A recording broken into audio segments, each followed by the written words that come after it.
Wyoming Territory, 1878. The harsh winter wind howled across the open plains like a wounded animal, but inside the humble cabin, Vaughn Zanetti sat alone, watching flames dance in the stone fireplace. At 25, his shoulders already carried the weight of a man twice his age. The orange glow illuminated a face too young for its hard-set lines, handsome still, with a strong jaw dusted with light stubble, and eyes the color of Wyoming summer skies that had witnessed too much frontier violence to maintain their innocence. 3 years had passed since the Blackwater Valley raid that took everything. 3 years since he'd spoken more than necessary to another soul. Words were dangerous things. They built expectations, created bonds, and bonds were what got men killed out here. The frontier demanded silence and solitude from those who wished to survive it. Vaughn poked at the embers with an iron rod, watching sparks ascend into darkness. His ranch, modest but growing, stood as testament to his singular focus. 20 head of cattle, a sturdy cabin, and land that stretched beyond what a man could ride in half a day. It was enough. It had to be. Connection meant vulnerability, and vulnerability was a luxury the frontier would punish swiftly. Talking just gives a man away, his father had warned before a bullet silenced him forever. Out here, the only thing worth trusting is your horse, your gun, and the silence between stars. A sudden pounding at his door jarred Vaughn from his contemplation. He grabbed his Winchester repeater from beside the hearth and approached cautiously. Visitors after nightfall rarely brought anything but trouble. "Who's there?" he called, finger resting near the trigger. "Please," came a woman's voice strained with desperation. "Our wagon broke down 2 miles back. My father's hurt. We need help." Vaughn hesitated. The code of the West demanded aid to travelers in need, but experience had taught him caution. Slowly he unbarred the door and opened it a crack, rifle at the ready. Standing in the moonlight was a young woman, perhaps 20 years old, with golden hair escaping from beneath a snow-dusted bonnet. Her blue calico dress, inappropriate for the harsh weather, was partially covered by a man's coat too large for her frame. Her cheeks, flushed from cold and exertion, framed eyes wide with urgent need. "How many in your party?" Vaughn asked, scanning the darkness behind her. "Just my father and me," she answered, teeth chattering. "Our wagon axle broke crossing the creek. Father fell trying to fix it, his leg." "I think it might be broken. Please, we won't trouble you long." Something in her direct gaze made Vaughn lower his rifle slightly. He'd seen the desperation of liars before. This wasn't it. With a nod, he reached for his coat. "Wait inside, I'll hitch the team." Relief flooded her face. "Thank you, I'm Gabriella Thornton. My father is Edward." Vaughn merely nodded, uncomfortable with the introduction. Names created connections. Connections created weakness. But as he prepared his wagon in the biting cold, he couldn't help but notice how the silence that had been his constant companion now felt strangely hollow. The rescue was straightforward enough. Edward Thornton, a bespectacled man in his 50s with a scholar's hands and a businessman's attire, had indeed broken his leg in the fall. Moving him to Vaughn's wagon was a painful affair that required more words than Vaughn had spoken in months. By the time they returned to his cabin, the moon rode high in the Wyoming sky. "I can't thank you enough, Mr. Zanetti," Edward said through gritted teeth as Vaughn helped him onto the cabin's single bed. "We were headed to Laramie when that wretched axle snapped. Another night exposed would have been our end." Gabriella, Gabai as her father called her, moved with surprising efficiency, removing her father's boot and examining the injury. "It needs to be set," she said, looking to Vaughn. "Do you have any whiskey?" He nodded, retrieving a bottle kept for medicinal purposes. As he handed it over, their fingers brushed briefly. The simple human contact, so long avoided, sent an unexpected jolt through him. "I need strips of cloth," she continued, seemingly unaffected by the touch that had disturbed his careful isolation.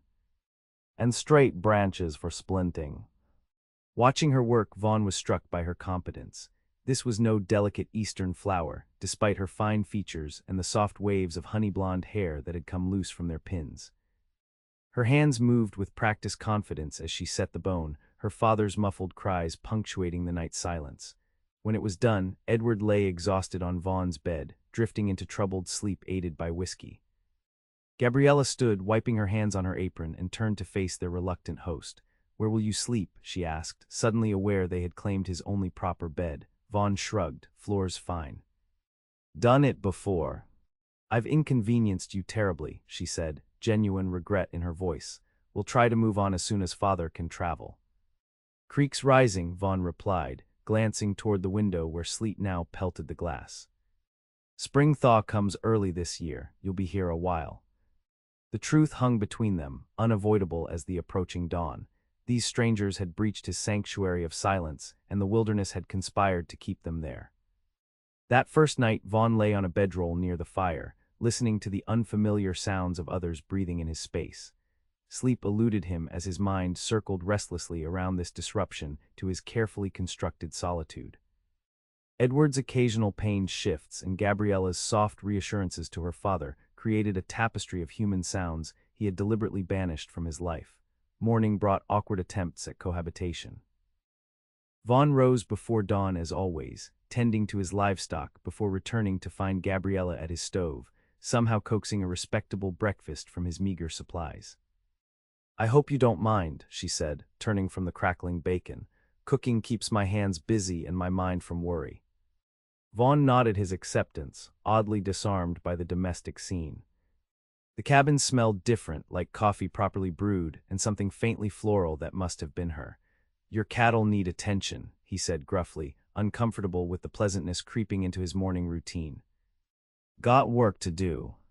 "Of course," she replied, undeterred by his brusqueness. "I'll keep watch over father. Perhaps you could show me where you keep your supplies later. I'm determined we won't deplete yours." Over the next days, a strange rhythm developed in the cabin. Edward remained bedridden but alert, entertaining himself with the few dog-eared books Vaughn possessed. Gabriella proved herself useful beyond expectation, mending clothes Vaughn had neglected for months, organizing his chaotic stores, even assisting with the lighter ranch work when he'd allow it.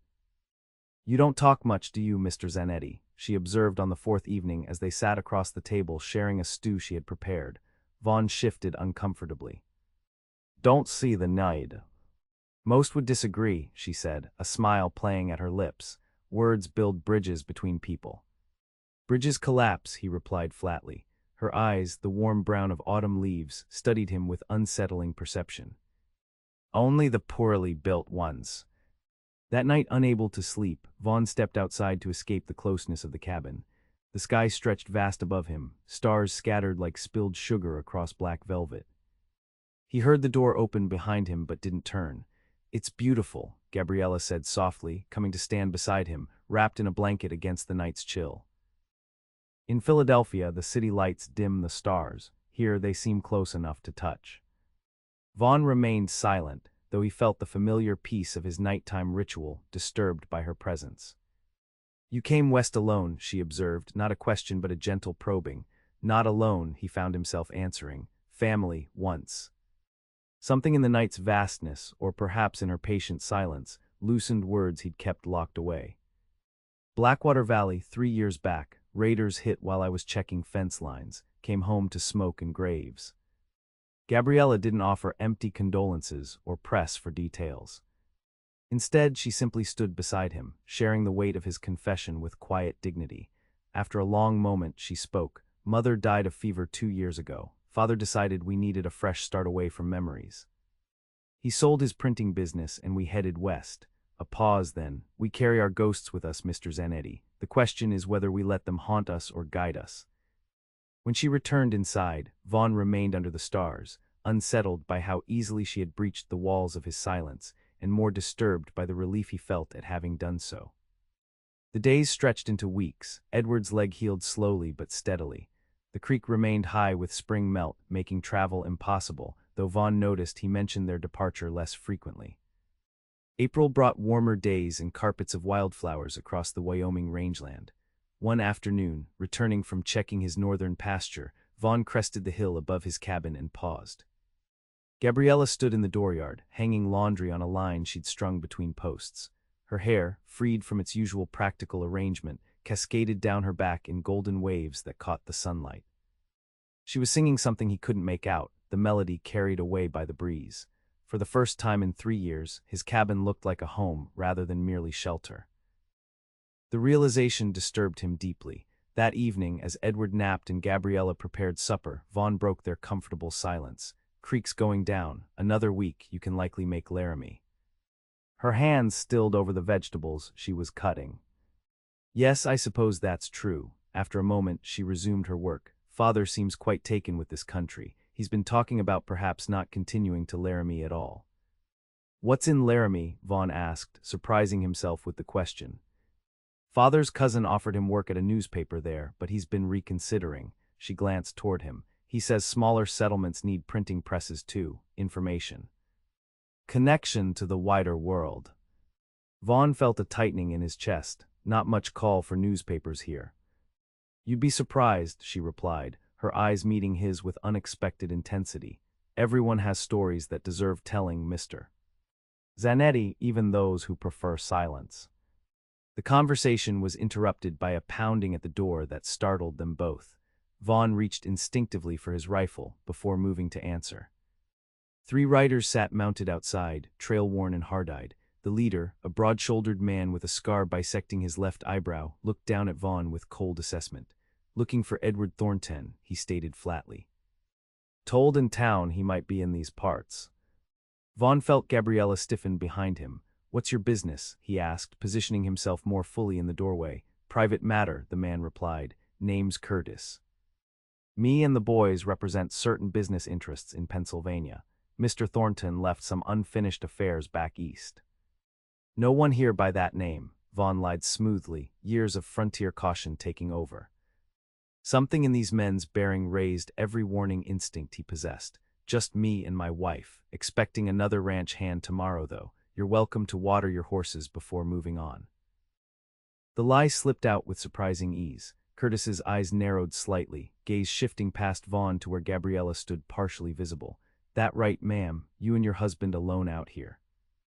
Gabriella moved forward, one hand coming to rest naturally on Vaughn's arm.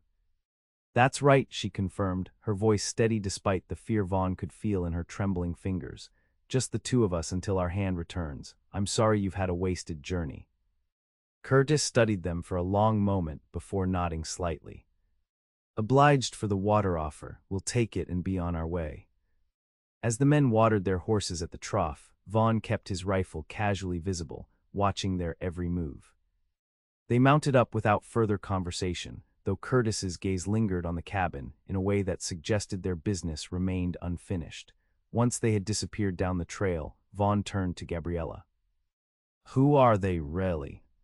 She sank into a chair, the false composure draining from her. Trouble. Father didn't just sell his printing business. He published articles exposing corruption in Philadelphia's city government. Powerful men lost positions. Some went to prison. She looked up at him, fear evident in her eyes. Those men work for someone named Shepard, a businessman with political ambitions who Father's newspaper damaged considerably. Edward, awakened by the commotion, called from the bedroom. Gabriella rose, touching Vaughn's arm once more. They won't simply leave, you know that. Vaughn nodded grimly. The frontier code was clear. A man protected those under his roof. But as he watched Gabriella disappear into the bedroom to confer with her father, he recognized an uncomfortable truth. This wasn't merely frontier obligation driving him. Somehow, in the weeks of shared silence and simple daily tasks, these 2 had become more than unwanted guests. The thought terrified him more than the threat waiting beyond his land. That night after the Thorntons had retired, Vaughn sat by the dying fire, cleaning his Winchester with methodical precision. His mind, however, was far from methodical.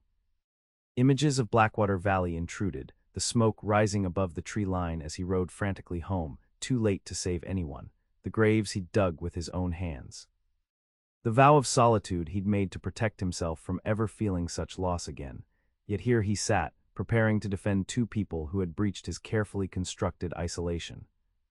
People who in mere weeks had somehow planted themselves in the barren soil of his existence. Gabriella's words from days earlier echoed in his mind. We carry our ghosts with us, Mr. Zanetti. The question is whether we let them haunt us or guide us. Dawn broke with oppressive clarity. Vaughn had spent the night preparing, checking ammunition, planning defense positions, considering escape routes. The Thorntons emerged from the bedroom to find him grim-faced over coffee. You should have told me the whole truth from the start, he said without preamble. Edward sighed heavily, leaning on the walking stick he now used to move about. You're right, I apologize for bringing this danger to your door. Those men won't leave empty-handed, Vaughn continued. They'll be back, likely with more. Gabriella placed a pot of coffee on the table. What do you suggest? You both ride for Laramie today. I'll hold them here as long as possible. Absolutely not, she responded immediately. We won't leave you to face our troubles alone. This isn't a discussion, Vaughn's voice hardened. Your father can't fight, and you'd be. A liability, she finished, eyes flashing. I've been handling a rifle since I was 14. Father believed in practical education for daughters as well as sons. And I may not be much in a gunfight, Edward added, but I won't run while another man defends my battles. Vaughn felt frustration rise. This was precisely why connection was dangerous. It complicated clear decisions. Alone, he could have simply hidden in the hills and let the danger pass. Now, he was preparing to make a stand that could well cost all three of them their lives. Before he could argue further, the distant sound of hoofbeats reached them. Vaughn moved swiftly to the window. 5 riders approached, Curtis and his men from yesterday, plus 2 more. Too late, he muttered, reaching for his rifle. Gabriella, get your father to the root cellar. There's a trapdoor under the rug. I told you, she began. Please, Vaughn interrupted, something in his voice stopping her protest. I need to know you're safe to do what must be done. Their eyes held for a charged moment before she nodded, helping her father toward the hidden cellar entrance. As they descended, she paused, looking back at him. Vaughn, she said, using his given name for the first time, don't let silence become your grave marker. With that cryptic statement, she pulled the trapdoor closed, leaving Vaughn alone as the riders approached.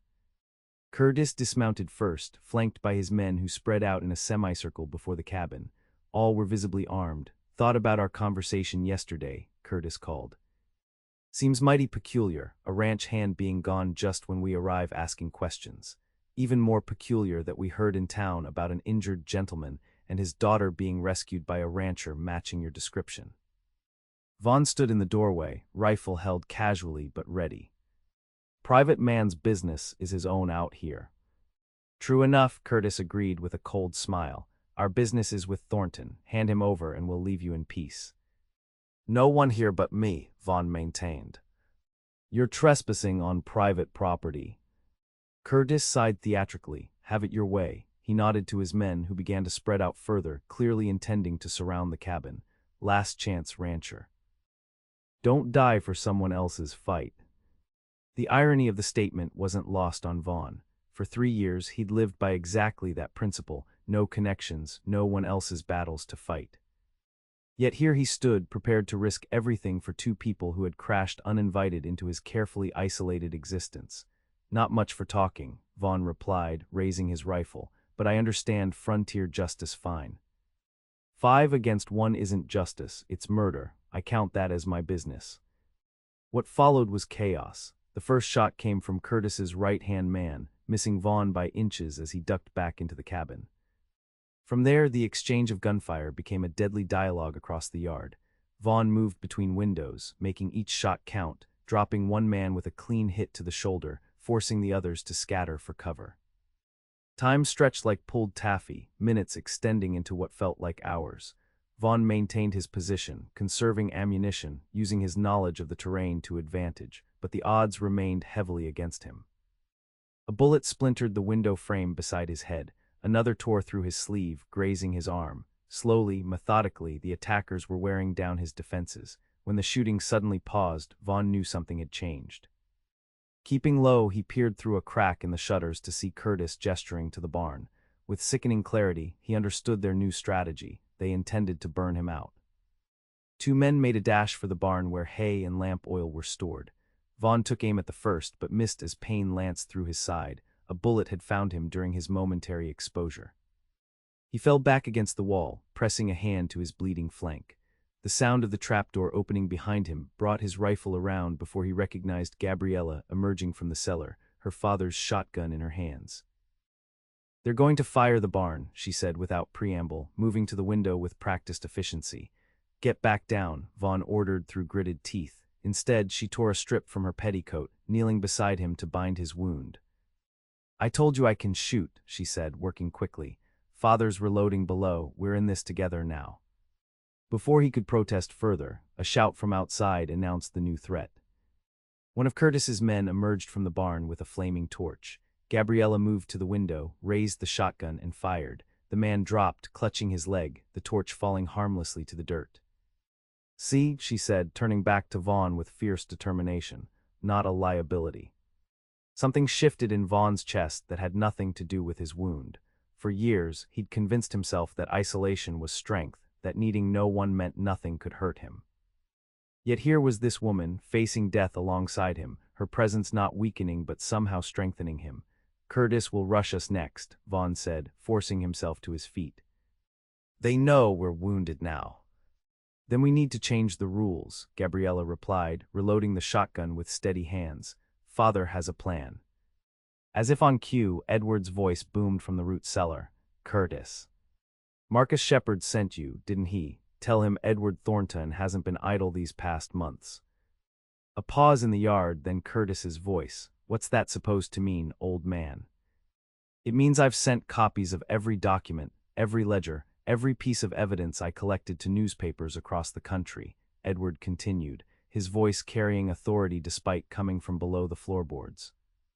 "Kill us and you guarantee those papers print everything. Shepard won't just lose an election, he'll face federal charges."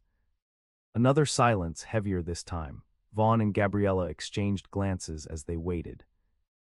"You're bluffing," Curtis finally called, but uncertainty had crept into his voice. "Am I? You know my reputation, Curtis. You know what my reporting did to Commissioner Hayes and Judge Bellingham. Would Shepard have sent you this far if my evidence wasn't damaging enough to warrant killing for?"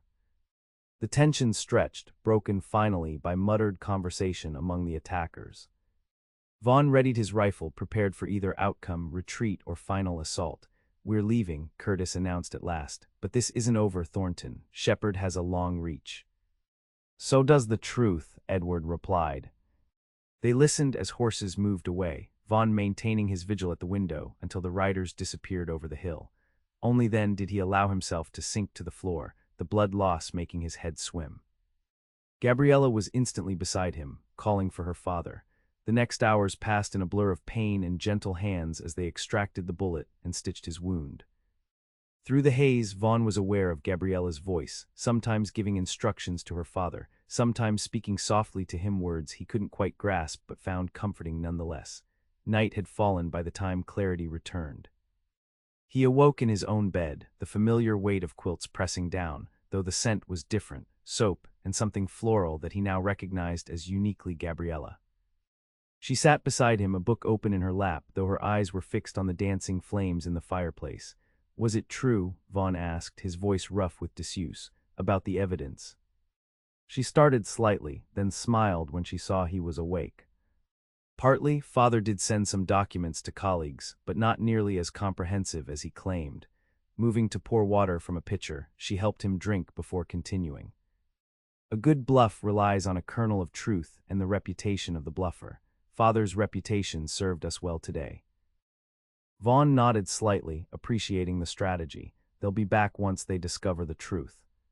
"Perhaps, but not soon, and not before we reach Laramie where Father has actual allies." She studied his face in the firelight. "You saved our lives today, though I like to think we helped save yours as well." "Why?" the question escaped before he could stop it. "Why risk yourselves? You could have remained hidden." Gabriella's expression softened. "For the same reason you stood against 5 armed men for 2 strangers who brought trouble to your door." Her hand found his atop the quilt. "Because some connections are worth the risk, Vaughn Zanetti." The use of his full name, spoken with such gentle certainty, broke something loose inside him. 3 years of carefully maintained isolation cracked like river ice in spring thaw. "I thought I was protecting myself," he admitted, words coming easier than they had in years. "After Blackwater Valley, after burying my family." Words seemed pointless, connections dangerous. "And now," she asked quietly, he looked at their joined hands, "now I'm not so certain." Recovery brought a strange new existence to the cabin. Roles reversed as Vaughn became the patient and the Thorntons his caretakers. Edward proved surprisingly adept with stock, managing the basic ranch chores while his own leg completed its healing. Gabriella moved between kitchen and bedside with quiet efficiency, her presence gradually becoming as essential to Vaughn as air itself. April blossomed into May. the creek returned to normal levels, making travel to Laramie entirely possible. Yet none of them mentioned departure. Instead, conversations turned increasingly to the future, Edward's plans to establish a small printing operation, Gabriella's hopes for building community in this wild country, and gradually, tentatively, Vaughn's own dreams for expanding his ranch. One evening, as Gabriella changed his bandages, Vaughn caught her hand. "Why did you come west?" he asked suddenly, the real reason. She paused, something vulnerable crossing her expression. "Father told you, a fresh start after mother." "No," Vaughn interrupted gently, "his reason. Not yours."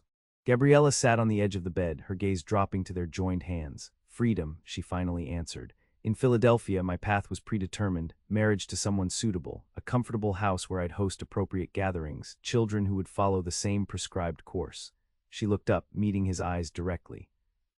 "I wanted more, different. I wanted to build something of my own choosing." The honesty of her answer resonated with something deep in Vaughn's chest. For all his isolation, hadn't he come west seeking the same? Not just escape, but the freedom to forge something that was truly his. "Your wound is healing well," she said, breaking the moment with a return to practicality. "Another week and you'll be back to full strength." "And then?" he asked, the question hanging heavy between them. "Then decisions will need to be made," she replied softly, "by all of us." That night, unable to sleep despite his healing body's demands, Vaughn rose carefully and made his way outside. The spring air carried the scent of sage and new growth. Stars wheeled overhead in their ancient patterns, the same stars he'd contemplated alone for 3 years. He heard the door open behind him but didn't turn, knowing who would join him in this midnight ritual that had somehow become theirs. "You should be resting," Gabriella said, coming to stand beside him. "Too much thinking to do." She laughed softly. From a man of silence, that's quite an admission. They stood together, comfortable in the night's embrace, until Vaughn found words for what had been building in him since the gunfight. "I thought silence was safety," he said slowly. That words were dangerous because they created bonds, and bonds were weaknesses enemies could exploit. Gabriella remained quiet, giving him space to continue. "When those men came for your father, I should have been angry that your presence put me in danger. Instead, I was terrified of losing you both." He turned to face her, moonlight silvering her features. "That's when I realized my silence hadn't protected me from pain, it had only prevented healing." She moved closer, one hand reaching up to touch his face. "And now I'm ready to speak what matters." He caught her hand in his. "Stay, not just you, your father too. This land has room for a ranch and a printing press, room for a family."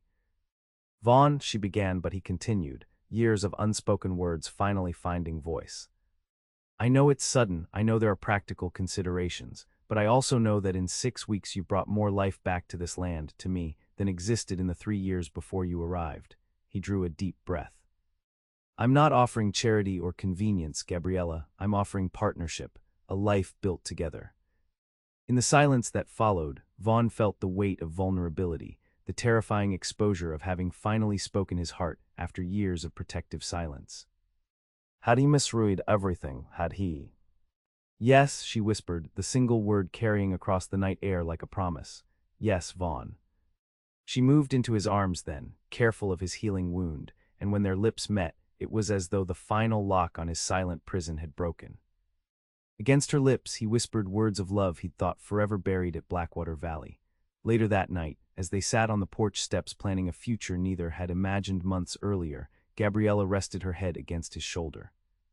"Father will be pleased," she said. "He's grown quite attached to this place, to you as well, though he'd never say it directly." Vaughn smiled, the expression coming easier now. "And what will the good people of the territory think of Edward Thornton's daughter marrying a silent rancher?" "They'll think I'm the fortunate one," she replied, looking up at him. "To have found a man whose silence speaks of strength, not emptiness, whose words, when they come, carry the weight of careful thought rather than careless habit." The following weeks passed in a flurry of activity. Edward, delighted by the news, threw himself into establishing connections in the nearest town, arranging for printing equipment to be shipped from Cheyenne. Vaughn, fully recovered, worked alongside Gabriella to expand the cabin, adding a proper bedroom and space for Edward's future printing operation. Word spread about the Eastern newspaper man setting up shop in Wyoming Territory, and about the quiet rancher whose property would house both cattle and a printing press. Neighbors who had barely acknowledged Vaughn's existence for years now rode out to inspect the construction and offer congratulations. One such visitor, Martha Hemings from the neighboring ranch, pulled Gabriella aside during the impromptu gathering that had formed as men helped raise the new cabin addition. "Never thought I'd see the day," Martha confided, watching Vaughn direct the work with more words than many had heard from him in years combined. "After what happened to his folks at Blackwater Valley, that boy went so deep into silence we figured he'd never find his way out." "What exactly happened?" Gabriella asked carefully, having heard only Vaughn's brief account. Martha's expression sobered. "Awful business. Raiders hit while he was checking fence lines. Killed his pa and ma, his younger brother too. Vaughn tracked them for weeks after, brought justice to every last one." When he came back, the words seemed to have gone out of him. She patted Gabriella's hand. "Whatever magic you worked, girl, it's good to see life in his eyes again." That evening, with their guests departed and Edward retired early, Gabriella found Vaughn standing in what would soon be their completed home. Moonlight streamed through the half-finished roof, casting silver patterns across the new plank flooring.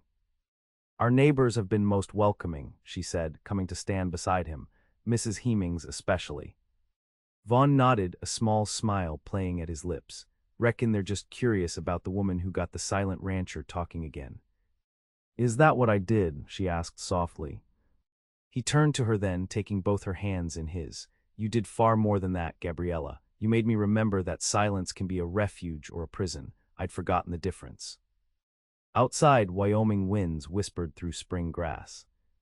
Inside, in the half-built room that would soon be their shared home, Vaughn Zanetti found words he'd thought forever lost to him. "I love you," he said simply, "not despite breaking my silence, but because you showed me that some things are worth the risk of speaking." Under the stars visible through the unfinished roof, Gabriella stepped into his embrace. "And I love you, my quiet cowboy," she whispered against his ear, "for hearing all I needed to say, even when words failed me." 2 months later, on a perfect Wyoming summer day, Vaughn Zanetti married Gabriella Thornton beneath an arch of wildflowers beside the creek that had once kept them captive at his ranch. Edward, resplendent in a new suit ordered from Laramie, proudly walked his daughter to meet her groom. Neighbors from miles around gathered to witness the union of the once silent rancher and the Eastern woman who had brought both a printing press and new life to their community. The printing operation thrived alongside the expanding ranch. Edward's Frontier Chronicle quickly became an essential connection between isolated homesteads and the wider world. Vaughn's cattle herd grew, as did his reputation as a fair businessman whose word, though still used sparingly, could always be trusted. 1 year to the day after Gabriella and Edward had appeared at his door, Vaughn stood on the porch of their now completed home, watching his wife tend the garden that supplied both their table and Edward's ink, the walnut husks making excellent printing ink when properly prepared. His father-in-law sat nearby, spectacles perched on his nose, editing copy for the next edition. "Mail came," Vaughn announced, holding up several letters. "One from Philadelphia for you, Edward." The older man accepted it with raised eyebrows. "Curious, I've had no correspondence from there in months." He broke the seal, reading quickly, his expression shifting to one of satisfied vindication.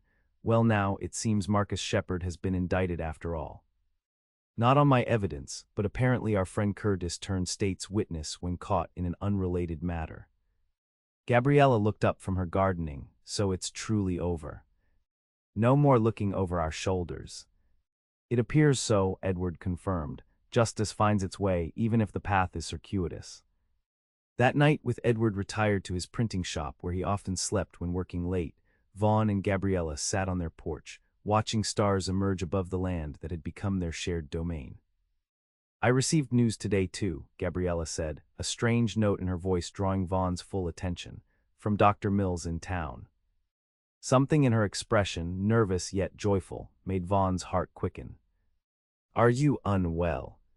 "Quite the opposite." She took his hand, guiding it to rest against her still flat stomach. "Come winter, our family will grow by one more." The rush of emotion that flooded through Vaughn was unlike anything he'd experienced, greater than the day he'd staked his claim on this land, more powerful than when he'd first kissed Gabriella beneath Wyoming stars. This was future, legacy, continuation, all the things he'd thought forever denied him after Blackwater Valley. "A child," he whispered, the word itself seeming sacred in the night air. A child, she confirmed, tears of happiness shining in her eyes, one who will know both the value of well-chosen words and the peace of comfortable silence. Vaughn gathered her close, his cheek resting against the golden hair he'd first seen by moonlight at his door. Around them, Wyoming Territory stretched vast and promising in all directions. The ranch that had once been merely his survival now pulsed with shared purpose. The silence that had been his prison now existed in comfortable balance with words that mattered. "Thank you," he whispered against her hair. "For what?" she asked, nestling closer. "For finding me when I was lost in silence, for whispering love into the night until I remembered how to speak it back." He placed his hand once more over their growing child. "For giving me a future worth talking about." Above them, stars continued their ancient wheeling, witnesses to the transformation of a man who had once believed the frontier too harsh for love. The cowboy whose heart had been weighed down by silence had found, in the whispered words of the woman he loved, a voice strong enough to carry him forward into a future bright with promise and rich with shared words.